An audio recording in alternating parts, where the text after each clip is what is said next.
Yan nga guys, naglagay lang ako ng tubig sa isang plastic container at inarrange ko yung dahon ng snake plant. Ayan, at lagyan ko siya ng label para makita ko kung hanggang kailan siya tutubuan ng mga propagate niya. So after 2 months, mayroon na akong nakita, nagpropagate na siya. Maliit pa nga lang.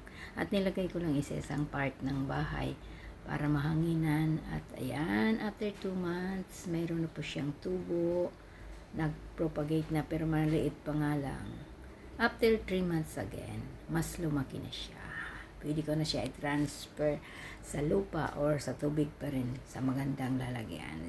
Stress relieve ko po siya.